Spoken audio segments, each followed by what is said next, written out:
Hi, my name is Anthony Betteridge. I'm a fourth year medical student at Texas Tech University School of Medicine. I'm also very honored to be one of the student scholars at this year's Society of Teachers of Family Medicine conference.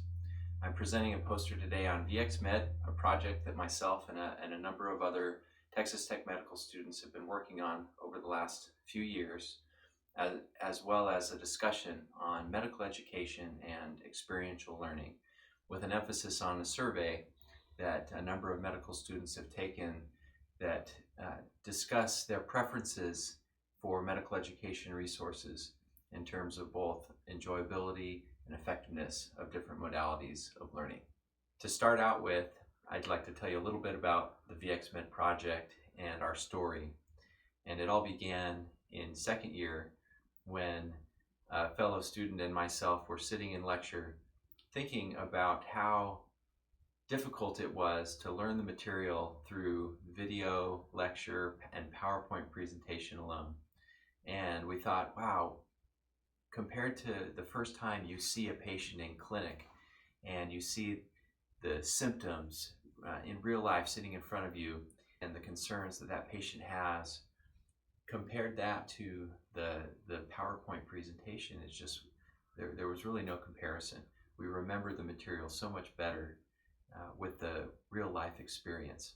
And we thought, wouldn't it be great to have a library of virtual patient encounters that bring the textbook just one little step closer to that experience you have in the clinic. What we discovered was that today's technology offers all the resources necessary to create lifelike and very engaging experiences in virtual reality.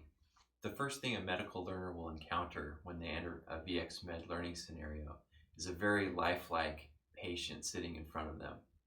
This is to give them that realistic experience of seeing a patient for the first time and learning the disease in context.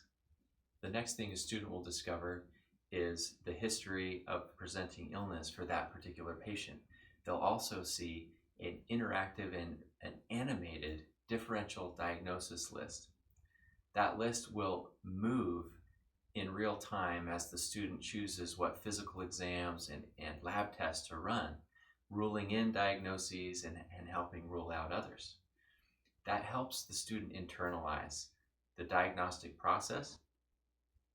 Didactic elements also play an important role in the learning experience, and case authors can include outside resources or other teaching points and place them at strategic points during the learning experience. Multiple choice questions, again, play an important role in preparing the students to do well on standardized tests, and they can be incorporated into VxMED learning scenarios at any point. When we first began the project to try and reinvent medical education and bring it away from textbook and lecture learning towards interactive virtual learning experiences, we gained a lot of interest and support from a local Texas Tech Innovation Hub, which is associated with the medical school and the Texas Tech University system.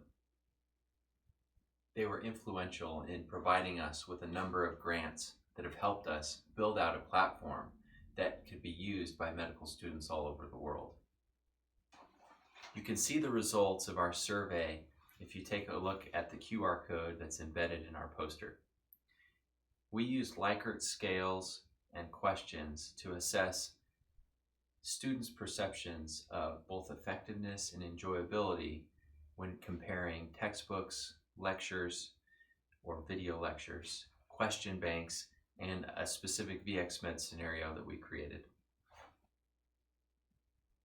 Textbooks and lectures, as probably many could predict, fell near the bottom in both perceived effectiveness and perceived enjoyability from medical students. More of a surprise, however, was the perceived enjoyability of question banks. Both its effectiveness and enjoyability were very high, and is probably reflective of the fact that question banks are generally regarded as the best preparation before taking standardized tests, as practice questions will prepare you better than many other resources to pass and do well on these tests. This likely reflects the significant importance that students place on doing well on standardized tests.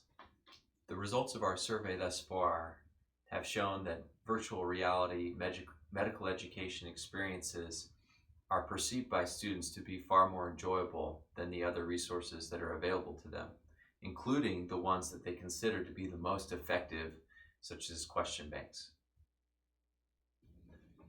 We're very excited that VxMED has thus far been perceived as both very enjoyable and effective in preparing medical students for their futures as physicians. And we hope to be able to influence, especially in family medicine, the medical education system's ability to produce high quality, competent medical professionals that can make a difference in their communities. Nathan, myself, and the other medical students that have been working on this VxMED project have thoroughly enjoyed the experiences that it's brought to our medical education experience over the last 2 years. It's been a very academic pursuit, and all of the grant funds as well as the initial sales that have been received every dollar has gone back into the further development of the VxMED platform, and we expect that to continue for some time. Thank you so much for listening to my presentation on medical education and virtual reality. If it's a topic that interests you, please check out our website. We put our project available for all to see and try, and reach out to us. We'd be happy to discuss it further. Thank you so much.